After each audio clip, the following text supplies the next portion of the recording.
Hai Ibu, hai Ayah, kembali lagi dengan Dokter Ike dari YOYAL. Jadi, pada saat bayi memasuki umur 6 bulan, Ayah Ibu biasanya mulai pusing nih memikirkan MPASI. Nah, Ibu dan Bapak harus banyak membaca, tapi pastikan dari sumber yang terpercaya. Salah satunya adalah WHO. Karena banyak sekali menu-menu dan persiapan MPASI yang berseliweran di internet. Bahkan kalau Ibu melihat trending topik, banyak sekali MPASI dan resep-resepnya di situ. Misalnya, menu seperti pure buah yang diberikan pada awal-awal anak memulai MPASI. Nah, ini harus dicermati ya, karena belum tentu yang ada di media sosial itu tepat dan baik untuk anak. MPASI adalah makanan pendamping ASI. MPASI diberikan pada saat anak memasuki umur 6 bulan karena apa yang diberikan oleh ASI tidak lagi cukup, seperti energi, zat besi, dan zat-zat mikronutrien lainnya. Hanya bisa diberikan lebih awal daripada 6 bulan bila disarankan oleh dokter spesialis anak setelah melakukan pemeriksaan lengkap.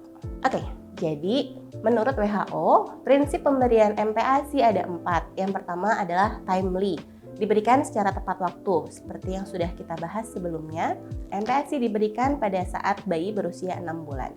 Itu adalah prinsip timely. Kenapa harus 6 bulan? Karena di situ bayi sudah cukup siap, baik motoriknya maupun juga kesiapan-kesiapan lain yang dibutuhkan untuk bayi bisa makan dan tetap sehat.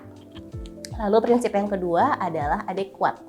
Harus diberikan secara adekuat, artinya kalori juga kebutuhan-kebutuhan lain yang diperlukan dicukupi di situ. Seperti yang sudah kita bahas sebelumnya, kalau pemberiannya berupa pure buah saja atau bubur sumsum atau bubur beras saja itu tidak cukup. Karena yang diperlukan bayi meliputi karbohidrat, protein, lemak, mikronutrien lain. Di awal pemberian MPASI, buah dan sayur porsinya hanya sedikit sekali. Seperti contohnya, 1 sendok teh wortel yang sudah diparut itu adalah porsi untuk 3 kali makan. Ayo, siapa yang lebih banyak buah dan sayur pada awal pemberian MPASI? Itu kemudian harus dikoreksi ya. Nah, prinsip pemberian MPASI yang ketiga dari WHO adalah safe, artinya aman dan higienis. Kadang-kadang kita lupa pada saat memasak atau menyiapkan MPASI, kita menggunakan talenan, pisau yang sama untuk makanan yang mentah dan makanan yang matang. Sebaiknya dipisahkan. Kalau ibu punya budget lebih, bahkan kita bisa pisahkan antara seafood, daging, ayam, buah, dan sayur.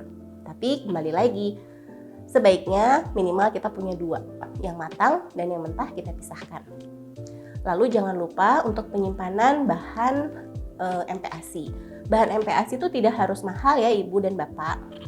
Kalau punya budget lebih, misalnya mau menggunakan salmon, boleh, silahkan. Tapi sesuaikan saja dengan menu yang dimakan oleh keluarga. Kalau keluarga selalu menggunakan salmon, mau menggunakan salmon, silahkan. Misalnya tidak menggunakan salmon pun, ikan kembung juga tidak kalah loh dengan salmon. Nah, prinsip yang keempat adalah properly fed.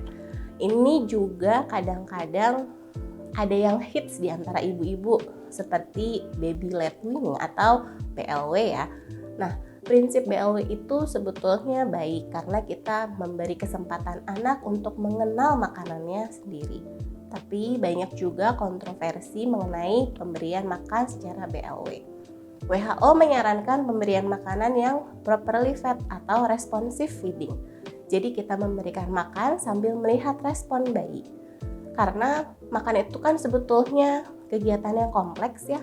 Selain kegiatan motorik, itu juga kegiatan sensorik, sehingga anak harus belajar mengenal tekstur, belajar mengenal rasa.